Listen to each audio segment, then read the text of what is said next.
Good morning, traders. Look at CL. Oh my God, have you guys seen CLBS? CLBS, guys. I was watching this, guys. I was watching this drop down here to 1330s. I was talking to myself, if I was trading pre-market and could trade pre-market a stock like this, I would have bought right there at 330, 50 shares. It's a really small amount, could take a hit down here. Was looking for a move back to 14, and look at that. Oh my God, up there to 1540s now. One of the key things in trading pre-market, you really want to be buying off the bid. You don't want to be buying on the ask on pre-market. I'm just doing a little early stream here. Not really trying to interrupt beginner, but just saw this move, and hey guys, just wanted to put it out there. It's such a beautiful stock there. We saw daily breakout yesterday, go above this, and today just rip off through this 1250.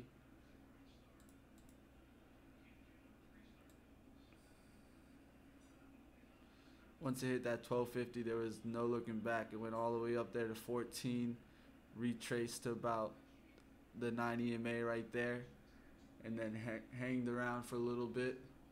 And as it was coming back here, this is when I saw it do a little move right here to 30. It bounced back to 50 on the ask, broke through that 50, and man, like a rocket ship. You know, I don't trade many Wednesdays, and if I do trade, it would be really, really small sizing because I don't have such success. But the more I've been seeing is there has been some certain plays over the last week or two, and the top stocks, the top gappers for today. Just gonna give you a look at my gappers list right quick. Top gappers for today.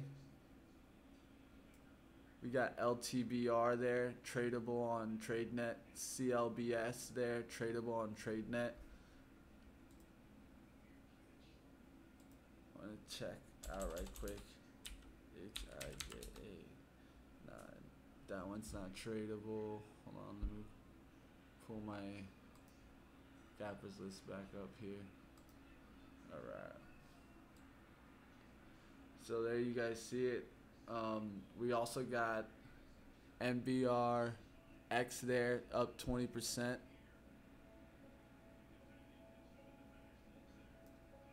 I usually don't trade on Wednesdays, but we usually don't have 60-70% gappers that we can trade. LTBR is tradable, CLBS is tradable. I'm definitely going to be watching these stocks today. You see the volume's been ripping. I saw LTBR was up there to near $2, now I guess right back down, but we're going to be watching this today. LTBR, I see it more as a potential short, maybe above the twos. Gonna have to look into that, do some more research. CLBS, I think, with a stock like Givo going through the moon, we could have some sympathy play right here on CLBS. The crazy thing is on CLPS is that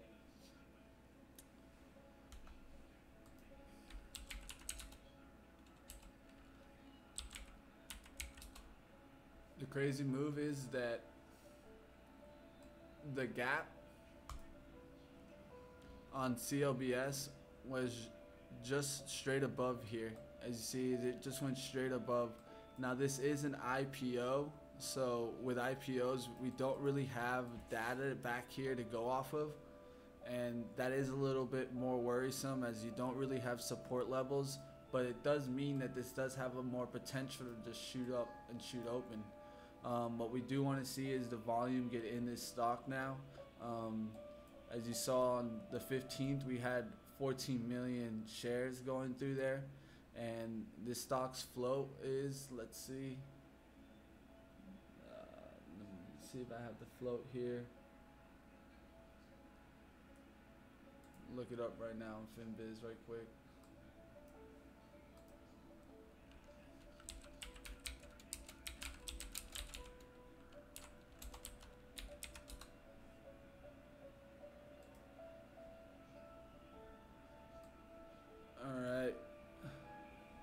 Finviz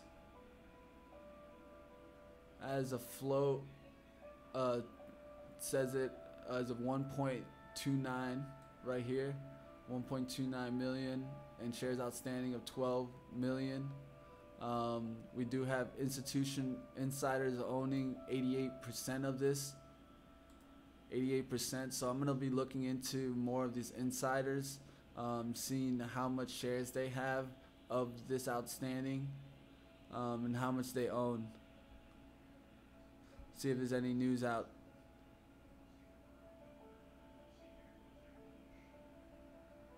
All right. It says that they released a letter to the shareholders. Let's roll right through this.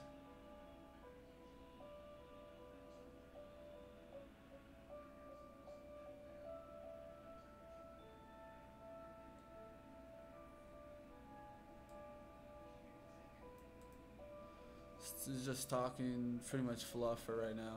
Sorry about that, guys. You got an alarm going off in the background.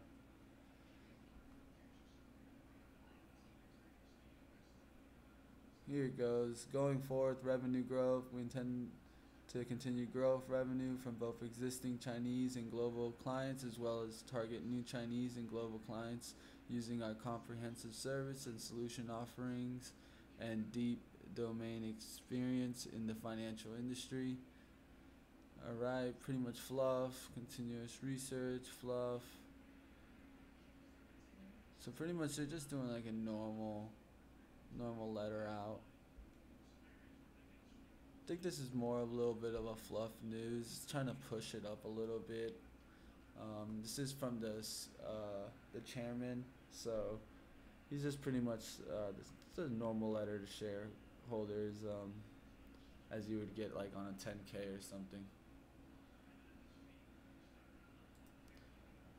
All right, guys, I'm gonna look up this insider owned situation. Go back here. You see this pull back to the 9 EMA. This is when you want to get in there. 1450, 1450. Take a chance there. 50 shares. You can go ahead and risk off for that $14 pullback, and you could get a rip up there right back to the 1550s and get above there. But you see, that's you gotta know where the bid is. So the bid goes to 1403. You gotta know that it could pull back to the 66, which is the VWAP. But that's how you do it pre-market. You want to do the tiniest share size, especially with a stock moving like this. And you to get out, you got to get out on the bid. So you need to be getting out when the stock is going up, as it's ripping up. I always use the 9 EMA on a stock that's ramping like this. So this is what I'm going to be looking for towards the open, to see if we can get some volume here near the open. And then what I'll look for near the open is for more of a washout long than a just shootout long, because a shootout long really doesn't give us a chance to get in. We'll look for more of a washout long on this. Seeing the bids back up there to 41 by 49, and if anyone buys it up here, anyone buys it up there at 41 or 50s, you see right there at 56. Up there now to 1484. So now what you want to do is, if you wanted to, you can throw out orders in between the ask and the bid, trying to get filled. But what I like to do is I like to look at the bid, have my finger on the hotkey, ready to nail that bid as it goes up.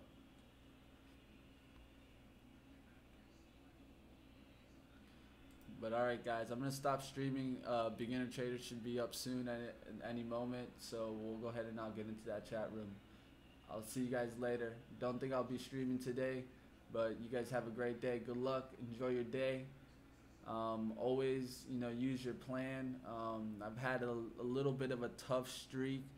After Monday off stream, I did take a pretty big hit. Lost about $34 on one trade, and took a little bit of a wrench trade after, and lost a really small amount in that next trade, about like 15 bucks. But still, it's putting a hit on my account. So I definitely need to focus and get back to what I'm good at, guys. If we do have one more red day, I will be putting myself in trader rehab, and I'll talk more about that if it needs to happen. What it is mainly I just go smaller share size and just try to have more of a green day and stop stressing about the money. You guys have a great day. Take care. Like always, Alchem in, Alchem out.